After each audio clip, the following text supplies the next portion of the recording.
Hello friends, welcome to day trader Telugu and good evening. Sensex 680 points gain అయ్యి 43,278 దగ్గర close అయితే Nifty 170 points gain అయ్యి 12,631 దగ్గర క్లోజ్ అవడం జరిగింది.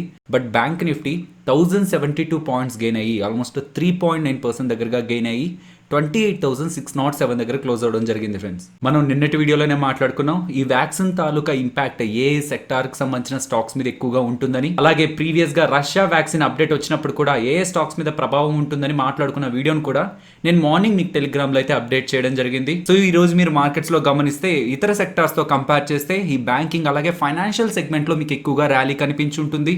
దాంతో పాటు హోటల్ అలాగే టూరిజం ఇండస్ట్రీ డిపెండెంట్ కంపెనీస్ మీద మీకు పాజిటివ్ ఇంపాక్ట్ అయితే ఇంట్రాడేలో కనిపించింది. వాటితో పాటు aviation, cinema theatres and A companies అయితే ఈ వైరస్ కారణంగా ఇప్పటి వరకు ఇంపాక్ట్ అవుతూ వచ్చాయో వాటన్నిటి మీద ఇంట్రాడే సెషన్స్ లో పాజిటివ్ ఇంపాక్ట్ కనిపించింది. ఫ్రెండ్స్, బట్ ఏ కంపెనీస్ అయితే కేవలం ఈ వైరస్ కారణంగానే ఎక్కువగా గ్రో అయ్యాయో లైక్ ఫార్మా కానీ, అండ్ ఈ ఫార్మాకి రా మెటీరియల్ సప్లై చేసే ఏపీఐ కంపెనీస్ కానీ, యాక్టివ్ ఫార్మాస్యూటికల్ ఇంగ్రీడియంట్ ని తయారు చేసే కంపెనీస్ కానివ్వండి, అండ్ దీంతో పాటు ఈ వైరస్ ఈవెన్ స్టార్ట్ అయిన తర్వాత ఎక్కువగా ల్యాబ్ టెస్టులు జరుగుతూ వచ్చాయి కదా, మీన్స్ డయాగ్నోస్టిక్ సెంటర్స్ అన్నిటికి కూడా ఎక్కువగా డిమాండ్ క్రియేట్ అయింది ఈ వైరస్ తో.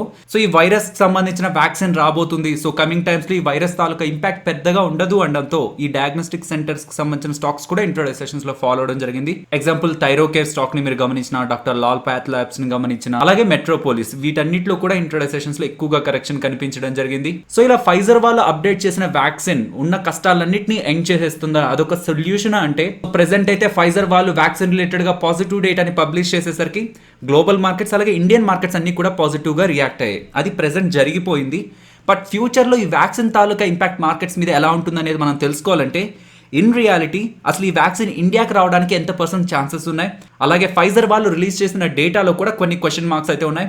ఈ వ్యాక్సిన్ ఇండియాకి రావడానికి అయితే చాలా ఎక్కువ టైం పడుతుంది అనమాట. Because US, UK, Canada, Japan వీళ్ళందరూ కూడా ఫైజర్ వాళ్ళు ఇలా వ్యాక్సిన్ డెవలప్మెంట్ చేస్తున్నారు అన్నప్పటి నుంచి వాళ్ళకి అడ్వాన్స్గా ఆర్డర్స్ అయితే ఇవ్వడం జరిగింది. కాబట్టి మొదట వీళ్ళందరికీ సప్లై చేసిన తర్వాతే ఇతర కంట్రీస్ కి వీళ్ళు సప్లై చేస్తారు. బట్ అది కాదు ప్రెసెంట్ ఇంపార్టెంట్ పాయింట్ అయితే ప్రైజింగ్ ఆఫ్ ద వ్యాక్సిన్ అనమాట. బికాస్ ప్రెసెంట్ ఉన్న డేటా ప్రకారం ఫైజర్ వాళ్ళు డెవలప్ చేస్తున్న వ్యాక్సిన్ 2 డోసెస్ గా తీసుకోవాల్సి ఉంటుంది. వ్యాక్సిన్ ఒక ఎంటైర్ కాస్ట్ $39 గా ఉంటుందని చెప్తున్నారు. ఫ్రెండ్స్, మన ఇండియన్ పాపులేషన్ కి అంత ప్రైస్ లో వ్యాక్సిన్ ని తీసుకురావాలంటే అది చాలా పెద్ద టాస్క్ అవుతుంది. కాబట్టి ఈ ఫైజర్ అలాగే మోడర్నా వాళ్ళు డెవలప్ చేస్తున్న వ్యాక్సిన్ ఇండియాలోకి వస్తాయని ఎక్కువ హోప్స్ లేవు అనమాట. బికాస్ ఫైజర్ వాళ్ళది $39 దగ్గరగా ఉంటే మోడర్నా వాళ్ళది $37 దగ్గరగా ఉంది. కాకపోతే ఆక్స్ఫర్డ్ అలాగే ఆస్ట్రాజెనకా వాళ్ళది $3 దగ్గరగా ఉంది. అలాగే జాన్సన్ అండ్ జాన్సన్ వాళ్ళు తయారు చేస్తున్నది కూడా చాలా మినిమం గా ఉందన్నమాట. So Oxford, AstraZeneca or Johnson and Johnson వీళ్ళు తయారు చేసే వ్యాక్సిన్సే మోస్ట్లీ ఇండియాలోకి రావడానికి అయితే పాసిబిలిటీ ఉంటుంది. ఓకే, ప్రైజింగ్ ఫ్యాక్టర్ని కూడా పక్కనుంచిన ప్రెసెంట్ ఈ ఫైజర్ వాళ్ళు డెవలప్ చేస్తున్న వ్యాక్సిన్ కి కోల్డ్ చైన్ ఇన్ఫ్రాస్ట్రక్చర్ కావాలన్నమాట. మీన్స్ ఫైజర్ వాళ్ళు డెవలప్ చేసిన ఈ వ్యాక్సిన్ ని -70 -80 డిగ్రీ సెంటిగ్రేడ్ లో స్టోర్ చేయాల్సి ఉంటుంది. అంత లో టెంపరేచర్స్ లో వ్యాక్సిన్స్ ని స్టోర్ చేసే ఒక కోల్డ్ చైన్ ఇన్ఫ్రాస్ట్రక్చర్ ప్రెసెంట్ ఇండియాలో లేదు. పాయింట్స్ అన్నిటిని యాడ్ చేస్తే ఫైజర్ వాళ్ళు చెప్పింది గ్లోబల్ మార్కెట్స్ ని అండ్ ఎంటైర్ స్టాక్ మార్కెట్ ని పాజిటివ్ గా మూవ్ చేసినా సరే ఇన్ రియాలిటీలో ఈ వ్యాక్సిన్ మన వరకు రావడానికి చాలా టైం పడుతుంది. సో నిఫ్టీ అయితే ఆల్ టైమ్ హైన్ అయితే రీచ్ అయింది friends. But still bank Nifty all time high అయితే ఇంకా రీచ్ అవ్వలేదు. 3600 to 700 పాయింట్స్ దగ్గరగా డౌన్ సైడే ఉంది. అండ్ మీరు రీసెంట్ టైమ్స్ నుంచి మార్కెట్ లో ఎఫ్ఐఎస్ ఒక యాక్టివిటీని గమనిస్తే ఈ రోజు కూడా ఎఫ్ఐఎస్ 5600 crores దగ్గరగా నెట్ బై చేయడం జరిగిందనమాట. అది ఈ డేటాలో ఇంకా మీకు క్లియర్గా కనిపిస్తుంది. ఫ్రెండ్స్, ఈ రోజు 5600 crores, నిన్న మనకి 4500 crores, అండ్ అంతకుముందు 4800 crores, అండ్ అంతకుముందు 5300 crores. సో లాస్ట్ 4 days నుంచి కూడా మనకి యావరేజ్గా 5000 crores దగ్గరగా ఎఫ్ఐఎస్ అయితే ఈక్విటీ మార్కెట్స్లోకి అయితే మనీని అయితే ఇన్ఫ్యూజ్ చేస్తున్నారు. బట్ డిఐఎస్ని గమనించండి, యావరేజ్గా 2500 crores దగ్గరగా నెట్ ప్రతిసారి కూడా సెల్ చేసే ప్రయత్నం చేస్తున్నారు అనమాట. సో నాకు అర్థమవుతున్నది ఏంటంటే ఈ యూఎస్ ఎలక్షన్స్ రిలేటెడ్గా రిజల్ట్స్ ఎలా ఉంటాయని అన్సర్టనిటీ కారణంగా ఏ మనీ అయితే ఇప్పటి వరకు సైడ్ వేస్ లో ఉందో అండ్ ఈ వైరస్ ఎంత వరకు వెళ్తుంది, అసలు ఈ అన్సర్టనిటీ అంతా ఎప్పుడు క్లియర్ అవుతుందని ఏ మనీ అయితే సైడ్ వేస్ లో ఉంటూ వచ్చిందో యూఎస్ ఎలక్షన్స్ రిలేటెడ్ ఒక ఫైనల్ అప్డేట్ రావడం, అలాగే వ్యాక్సినేషన్ రిలేటెడ్ గా కూడా 90% ప్రివెన్షన్ రేట్ ఉంది అనడంతో సైడ్ వేస్ లో ఉన్న ఎఫ్ఐఎస్ మనీ అంతా కూడా మార్కెట్స్ లోకి అయితే ఇన్ఫ్యూజ్ అవుతుంది. కాబట్టి మార్కెట్ వన్ వే డైరెక్షన్ లో అయితే మూవ్ అవుతుంది. నెక్స్ట్ ఐటీసీ గురించి మాట్లాడుకోవాలి ఫ్రెండ్స్. ఐటీసీ వాళ్ళు రిజల్ట్స్ పోస్ట్ చేసిన తర్వాత వాళ్ళ రిజల్ట్స్ ఎలా ఉన్నాయనే దాని గురించి మనం మాట్లాడుకోవడం జరిగింది. సో వాళ్ళ రిజల్ట్స్ ని సింపుల్ గా చెప్పాలంటే సిగరెట్ బిజినెస్ లో మీన్స్ వాళ్ళకి ఎక్కడి నుంచి అయితే ఎక్కువగా ప్రాఫిట్స్ వస్తుంటాయో ఆ బిజినెస్ లో కొంత రెవెన్యూస్ అయితే వాళ్ళకి ఫాలో అవడం జరిగింది. బట్ ఎక్స్పెక్టేషన్స్ కంటే బెటర్ గా వాళ్ళ ఎఫ్ఎంసీజీ బిజినెస్ ఉందన్నమాట.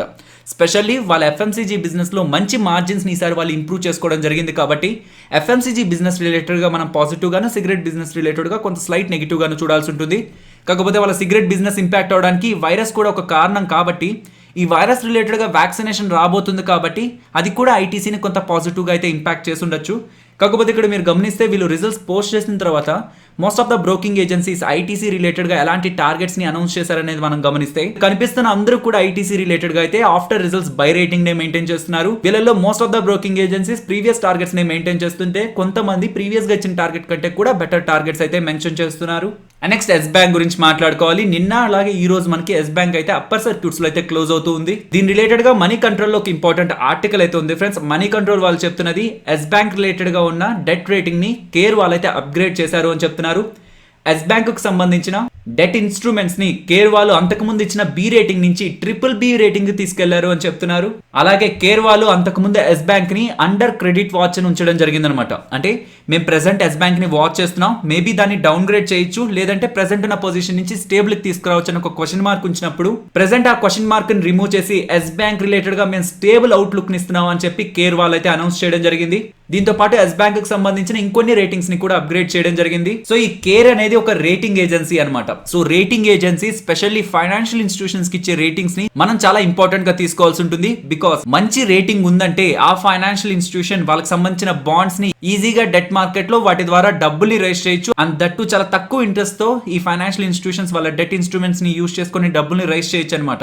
ఇలా బెటర్ రేటింగ్స్ రావడం అనేది ఏ బ్యాంక్ కైనా మనం పాజిటివ్ గా చూడాల్సి ఉంటుంది. నెక్స్ట్ ఫ్యూచర్ రిటైల్ అలాగే అమెజాన్ రిలేటెడ్ గా ఈ రోజు కోర్టులో జరిగిన కేసు రిలేటెడ్ గా కొన్ని ఇంపార్టెంట్ అప్డేట్స్ ని మాట్లాడుకుందాం. మార్నింగ్ 11 అరౌండ్ నుంచి ఈవినింగ్ వరకు కూడా ఈ కేసు రిలేటెడ్ గా టైం టు టైం అప్డేట్స్ వస్తూనే ఉన్నాయన్నమాట. చాలా ఎక్కువ టైం ఈ కేసు రిలేటెడ్ గా కోర్టులో డిస్కషన్స్ అయితే జరిగాయి. సో దీని రిలేటెడ్ గా ఉన్న ఎంటైర్ అప్డేట్స్ ని మనం సింపుల్ గా మాట్లాడుకునే ప్రయత్నం చేద్దాం. ఫ్యూచర్ రిటైల్ అలాగే రిలయన్స్ ఇండస్ట్రీస్ తరపున మాట్లాడుతున్న న్యాయవాదులు అందరూ కూడా జూన్ 2020లోనే ఫ్యూచర్ రిటైల్ వాళ్ళు రిలయన్స్ ఇండస్ట్రీస్ వాళ్ళు డిస్కషన్స్ లో ఉన్నారని అండ్ వాళ్ళిద్దరి మధ్యలో డీల్ జరగబోతుందని అమెజాన్ వాళ్ళకి ముందే తెలిసిన అమెజాన్ వాళ్ళు ఆ టైంలో ఎటువంటి ఇష్యూ రైజ్ చేయకుండా రిలయన్స్ ఇండస్ట్రీస్ కి అమ్ముతున్నారు అని డీల్ ఫైనలైజ్ అయిన కొంత టైం తర్వాత రైజ్ చేయడం అనేది కరెక్ట్ కాదు. ఫ్యూచర్ రిటైల్ కి సంబంధించిన ఆస్తుల్ని రిలయన్స్ ఇండస్ట్రీస్ కి సంబంధించిన రిలయన్స్ రీటైల్ కి అమ్మడం అమెజాన్ వాళ్ళకి ఇష్టం లేకపోతే ఫ్యూచర్ గ్రూప్ వాళ్ళు కష్టాల్లో ఉన్నప్పుడు అమెజాన్ వాళ్ళు ముందుకొచ్చి వాళ్ళైనా కొంటామని ముందుకొచ్చి ఆదుకో ఉండాల్సింది. వాళ్ళు ముందుకు రాలేదు, రిలయన్స్ వాళ్ళు వచ్చి కొంటామంటే ఆ డీల్ ని కూడా వీళ్ళు ఏదో రకంగా ఆపే ప్రయత్నం చేస్తున్నారు.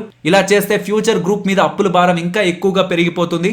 ఇది ఒక టైం సెన్సిటివ్ ఇష్యూ. ఒకవేళ టైం లోపు బ్యాంక్స్ కి ఇంట్రెస్ట్ కానీ పే చేయకపోయినట్లయితే అది ఫ్యూచర్ గ్రూప్ ని ఇంకా నెగిటివ్ గా ఇంపాక్ట్ చేస్తుంది. కాబట్టి ఫ్యూచర్ రిటైల్ అలాగే రిలయన్స్ ఇండస్ట్రీస్ మధ్యలో జరుగుతున్న డీల్ రిలేటెడ్ గా అమెజాన్ వాళ్ళు కలగ చేసుకోకుండా మీరు ఒక తీర్పు ఇవ్వండి అని చెప్పి ఢిల్లీ హైకోర్టును అయితే ఫ్యూచర్ గ్రూప్ అలాగే రిలయన్స్ ఇండస్ట్రీస్ కి సంబంధించిన న్యాయవాదులు అయితే అడగడం జరిగింది. అండ్ దాని రిలేటెడ్ గా ఢిల్లీ హైకోర్టు వాళ్ళు రెస్పాండ్ అవుతూ అమెజాన్ వాళ్ళని కోర్టులో హాజరు అవ్వాల్సిందిగా అయితే ఆదేశం అయితే ఇవ్వడం జరిగింది. అమెజాన్ వాళ్ళు కూడా వాళ్ళ వాదనలు వినిపించాక ఢిల్లీ హైకోర్టు అయితే మనకి తుది తీర్పునైతే ఇస్తుంది. సో బైబ్యాక్ రిలేటెడ్ గా ఉన్న డేటాని మాట్లాడుకునే ప్రయత్నం చేద్దాం. ఎన్ఎండిసి షేర్ హోల్డర్స్ దగ్గర నుంచి ఎన్ఎండిసి వాళ్ళు పర్ షేర్ ని 105 రూపీస్ పెట్టి బైబ్యాక్ చేస్తారు అని చెప్తున్నారు. అండ్ దీని రిలేటెడ్ గా రికార్డ్ డేట్ ని 23 నవంబర్ గా అయితే ప్రకటించడం జరిగింది. ఆల్మోస్ట్ 13 crore షేర్స్ దగ్గరగా వీళ్ళు బైబ్యాక్ చేస్తారు అంటున్నారు. సో ఇది tender route buyback friends. Recent times లో మనకి హెచ్పిసిఎల్ వాళ్ళు ఓపెన్ మార్కెట్ బైబ్యాక్ ని కూడా అనౌన్స్ చేయడం జరిగింది. నెక్స్ట్ నిఫ్టీ అలాగే bank Nifty support and resistance మాట్లాడుకుందాం. నిఫ్టీ సపోర్ట్ 12,540 దగ్గర గమనిస్తున్నాను అండ్ రెసిస్టెన్స్ 12,760 దగ్గర. And bank Nifty support 28,160 and resistance immediate గా 28,920. ఇఫ్ అది బ్రేక్ అయితే 30,460. నెక్స్ట్ నిఫ్టీ ఆప్షన్ చైన్ మాట్లాడుకునే ప్రయత్నం చేద్దాం ఫ్రెండ్స్. ప్రెసెంట్ మనం చూస్తున్నది 26 November monthly expiry contract data. ఇలా కాన్స్టెంట్ గా మార్కెట్ లో అప్పర్ సైడ్ ర్యాలీస్ వస్తూ ఉండడంతో కాల్ రేటర్స్ దగ్గర నుంచి మనకు అసలు స్ట్రెంత్ అయితే కనిపించట్లేదు. ఏ లెవెల్స్ దగ్గర అయితే ప్రీవియస్ గా స్ట్రాంగ్ గా రైట్ చేశారో ఈవెన్ ఆ లెవెల్స్ కంటే మార్కెట్ కొంత కింద ఉంటున్నా సరే ఆ లెవెల్స్ నుంచి కూడా ఎగ్జిట్ అవుతూ ఇంకా హైయర్ లెవెల్స్ కి వెళ్లి రైట్ చేసే ప్రయత్నం చేస్తున్నారనమాట. ఇంట్రాడే లో ఈ రోజు మీరు గమనిస్తే 13,200 దగ్గరే 8 lakh ఓపెన్ ఇంట్రెస్ట్ దగ్గరగా బిల్డ్ అవడం జరిగింది. సో ప్రెసెంట్ ఉన్న ర్యాలీకి నియర్ హర్డిల్ 12,900 to 13,000 ఈ రేంజ్ అయితే అవ్వచ్చు. ఇఫ్ ఇన్ కేస్ ఆ రేంజ్ కూడా బ్రేక్ అయితే ఫర్దర్ గా మనకి 13,200 వరకు కూడా మార్కెట్ అయితే ర్యాలీ అవ్వచ్చు. కాకపోతే రీసెంట్ టైమ్స్ లో వచ్చిన రిపీటెడ్ పాజిటివ్ అప్డేట్స్ అన్ని కూడా మార్కెట్ ని చాలా వరకు స్ట్రెచ్ చేయడం జరిగింది. సో ఇలాంటి పాయింట్ ఆఫ్ టైం లో మార్కెట్ లో ఒక కన్సాలిడేషన్ ఆర్ డౌన్ సైడ్ కి ఒక కరెక్షన్ వచ్చినట్లయితే ఫర్దర్ గా టాప్ సైడ్ వచ్చే ర్యాలీలో మనం స్ట్రెంత్ చూడొచ్చు అనమాట. అండ్ ప్రెసెంట్ ఉన్న లెవెల్స్ దగ్గర నుంచి డౌన్ సైడ్ కి చూస్తే ఇంట్రాడే లో 6 lakh అలాగే ఓవరాల్ గా 12 lakh ఓపెన్ ఇంట్రెస్ట్ ఫామ్ అయిన 12,500 ని మనం ఒక మేజర్ సపోర్ట్ లెవెల్ గా అయితే గమనించవచ్చు. సో ఫైనలీ ఇది ఫ్రెండ్స్ మన వీడియో నచ్చిందా? సో నచ్చితే వీడియోని లైక్ చేసే ప్రయత్నం చేయండి అండ్ ఈ వీడియో మన వాళ్ళకి యూజ్ అవుతుంది అనుకుంటే తప్పకుండా షేర్ చేయండి అండ్ మన ఛానల్ని సబ్స్క్రైబ్ చేయనట్లయితే ఛానల్లో ఉన్న వీడియోస్ని ఒకసారి గమనించండి. ఇఫ్ ఆ వీడియోస్ మీకు ఇంట్రెస్టింగ్గా అనిపిస్తే ఛానల్ని సబ్స్క్రైబ్ చేసి పక్కనే ఉన్న బెల్ ఐకాన్ క్లిక్ చేయండి. మరొక ఇంట్రెస్టింగ్ వీడియోతో మళ్ళీ మీ ముందుకు వస్తాను. అంతవరకు టేక్ కేర్. జై హింద్.